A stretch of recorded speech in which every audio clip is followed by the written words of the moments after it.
हम अपने करियर में और अपनी लाइफस्टाइल में इतना ज़्यादा फोकस करते हैं कि हम अपने लाइफ की बाकी सारी चीज़ों को इग्नोर करने लगते हैं। हम अपनी लाइफ में बहुत सारी चीज़ें सीखते हैं और वो सारी बातें हमारी पूरी लाइफ को शेप करती हैं। लेकिन क्या वो सारी बातें सही होती हैं? क्या हम कुछ चीज़ों को हम अलग नज़रिए से देख सकते हैं?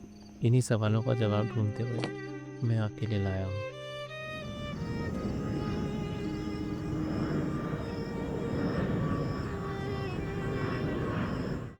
मुम्मा, मैं स्कूल का बेस्ट फुटबॉल प्लेयर हूँ। फिर भी मुझे टीम में सिलेक्ट नहीं किया। पर तुम तो बहुत दिनों से प्रैक्टिस पे नहीं गए।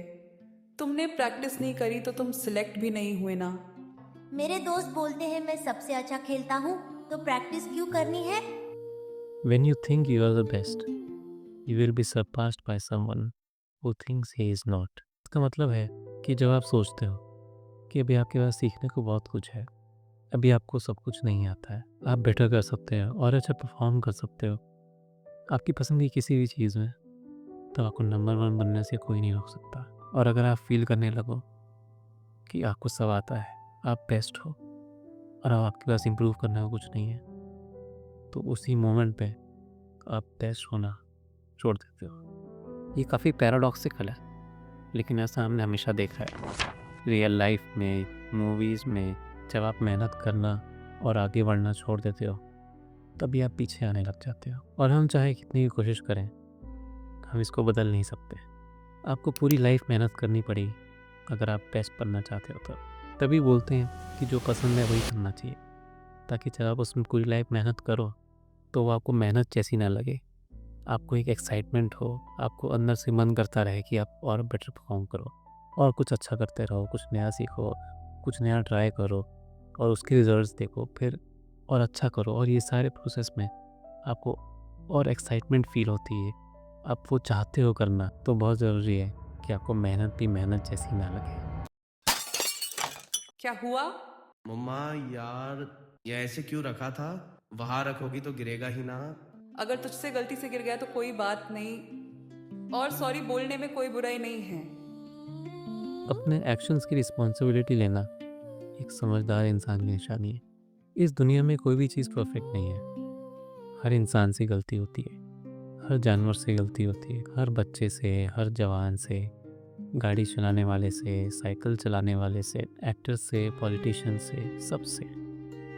गलती होना एक बहुत ही नेचुरल चीज़ है और बहुत ही नॉर्मल चीज़ है, पर हम वो गलती के बाद क्या करते हैं, वो हमारा कैरेक्टर डिफाइन करता है। तो एक छोटा सा इंसिडेंट मैं आपको बताऊंगा, जो कि कुछ दिनों पहले मेरे साथ हो रहा। तो मैं कार चला रहा था और मेरे घर के बिल्कुल सामने मेन रोड से मेरे को राइट टर्न लेना था। मैंने अपना इंडिकेटर ऑन कर रखा था और जैसे ही ग्रीन लाइट हुई, वैसे ही मैं आगे बढ़ने लगा और अपना टर्न लेने लग गया।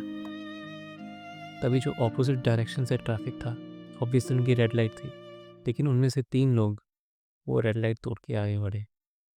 उसमें 2 बाइक पे थे और 1 स्कूटर पे। तो बाइक वाला मेरे सामने आ गया, मैंने ब्रेक लगाई, वो चला गया।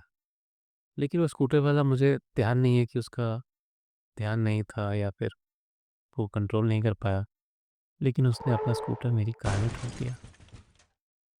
अभी मैं ऑब्वियसली नाराज़ हुआ, मुझे गुस्सा आया कि उसकी रेड लाइट होते हुए उसने रेड लाइट तोड़ी और अब वो मेरे से टकरा गया। गाड़ी पे डेंट पड़ गया, गाड़ी पे निशान आ गए, स्क्रैच हो गए। जब मैंने दरवाज़ा खोला, मैं उतरने लगा उससे बात करने के लिए, और उसने मेरी तरफ देख के बोला कि अरे भाई साहब, आपने गाड़ी मोड़ दी। है। और उस मोमेंट में मेरे को बहुत ही गुस्सा आया कि एक तो उस इंसान ने रेड लाइट तोड़ी, उसने एक रूल तोड़ा, उसने गलती करी, और उसको मानने के बजाय और एक हम्बल इंसान की तरह अपनी गलती एक्सेप्ट करने के बजाय उसने मेरा ही गलती बता दी कि मैंने अपनी गाड़ी क्यों मोड़ दी। अगर वो हमें आराम से बोलता कि मेरी गलती है, मुझे ध्यान देना चाहिए था, आई एम सॉरी, तो मेरा रिएक्शन बहुत ही अलग होता। और जब हम अपनी गलती जेन्युइनली एक्सेप्ट करते हैं, तो सामने वाला मोस्टली बहुत काम हो जाता है। लोगों को अक्सर उतना गुस्सा नहीं आता। गलती मानने से कुछ नहीं जाता, कुछ कम नहीं होता, बल्कि बढ़ता है इज्जत। मुम्मा, मेरे मैथ्स में कम मार्क्स आया। तुम्हें मैथ्स में मुश्किल होती है? हाँ। कोई बात नहीं, तुम जिन सब्जेक्ट्स में अच्छे हो उन पे फोकस करो और मैथ्स जितनी नॉलेज के लिए आनी चाहिए उतनी काफ़ी है। ये तो बहुत ही कॉमन है। सोसाइटी का मार्क्स ऑब्सेशन, मार्क्स को एक तरीके से सर्टिफिकेट बना दिया है आपकी समझदारी का, कि आपके जितने ज़्यादा मार्क्स उतने ज़्यादा आप समझदार। लेकिन समझदारी मेरे हिसाब से एक बहुत ही सब्जेक्टिव चीज़ है। हर इंसान किसी न किसी अलग चीज़ में समझदार होता है। एक डॉक्टर पढ़ाई में और मेडिकल साइंस में तो ज़रूर बहुत समझदार है, लेकिन ज़रूरी नहीं कि वो रिश्तों में समझदार हो। एक डॉक्टर ने बहुत डिग्रीज और बहुत सारे पैसे तो कमा लिए, लेकिन एंड में वो अकेला रह गया। उसकी फैमिली उसको छोड़ के चली गई क्योंकि उसको रिश्ते संभालने नहीं आए। वो रिश्तों में समझदार नहीं था। एक म्यूजिशियन जिसको इंग्लिश ठीक से समझ नहीं आती, लेकिन म्यूज़िक की भाषा में वो सबसे ज़्यादा समझदार है। नोट्स, इंस्ट्रूमेंट्स और फीलिंग्स वो नेचुरली इसको समझ सकता है। मैं ये नहीं कह रहा कि पढ़ाई छोड़ दो, वो बहुत ज़रूरी है। मेहनत करना हर चीज़ में इम्पॉर्टेंट है, पर वो एक्स्ट्रा एफर्ट, वो एक्स्ट्रा पागलपन उस चीज़ में डालो जिस चीज़ में आप सच में बहुत अच्छे हो। पहले के ज़माने में उतनी अपॉर्चुनिटीज़ नहीं होती थी, इसलिए क्लियर पाथ फिक्स्ड होता था कि मैं पढ़ाई करूँगा, अच्छे मार्क्स लाऊंगा, फिर इंजीनियर या डॉक्टर बनूँगा और अपनी ज़िंदगी सेट करूँगा।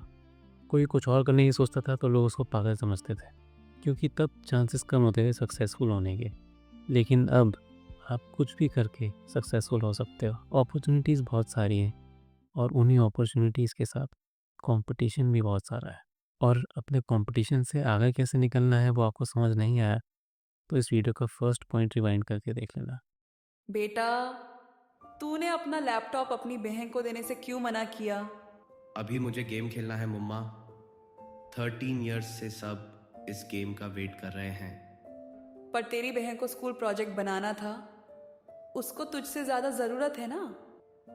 ये तो आपने अक्सर सुना होगा कि दूसरों की सहायता करने से पहले अपना मास्क खुद पहने। ये कहना कुछ जगहों के लिए सही है, लेकिन ये बात हर जगह अप्लाई नहीं होती। ये इसलिए कहा जाता है क्योंकि जब तक आप खुद ठीक नहीं होंगे तब तक आप दूसरों की हेल्प नहीं कर सकते, वरना वो और आप साथ में जाओगे। अगर कहीं ना कहीं हमने इस बात को इतना ज़्यादा आउट ऑफ कॉन्टेक्स्ट ले लिया है कि हम एक तरीके से सेल्फिश बन गए हैं। लाइन तोड़ के किसी और के जाके अपना काम करवाना, ये पता होते हुए कि वो लाइन में है, ये या तो हम सबके साथ हुआ है या फिर हमने किया है, पर ये सच्चाई है और सब जानते हैं इसको।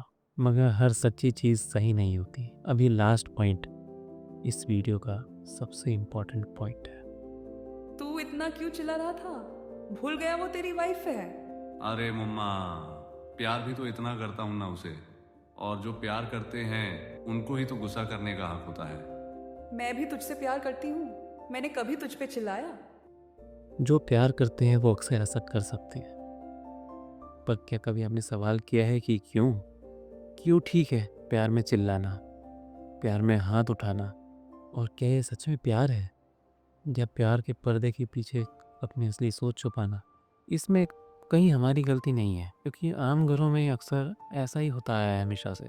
पेरेंट्स बच्चों को डांटते हैं, उन पर गुस्सा करते हैं, ताकि वो एक स्पेसिफिक चीज़ ना करें जो कि पेरेंट्स के हिसाब से गलत है। और बच्चे अगर बात ना माने या उनको बुरा लगे तो उनका कहा जाता है कि ये उनके भले के लिए कहा जा रहा है, कि पेरेंट्स उनका भला चाहते हैं और वो उनसे प्यार करते हैं, इसलिए वो ऐसा कह सकते हैं। उनका ऐसा बोलना जायज़ है, पर चाहे हमारी गलती ना हो, पर हमारी जिम्मेदारी ज़रूर है।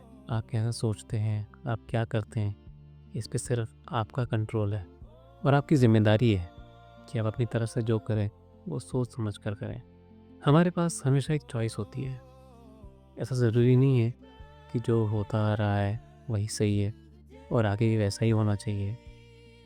आप अपने सही की डेफिनेशन खुद बदल सकते हैं, खुद सोच सकते हैं, खुद मान सकते हैं कि आपको क्या सही लगता है। और अगर आप वो नहीं बदलना चाहते तो वो बिल्कुल आपकी चॉइस है, पूरी तरह से वो आपके ऊपर है।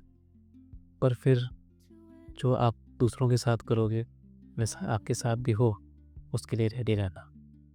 मुम्मा, आप इतने अच्छे क्यों हो? जब तू बड़ा हो जाएगा ना, तब तुझे समझ आएगा कि अच्छा बनना क्यों ज़रूरी है। Take me back to the days when I was slowly growing. Take me back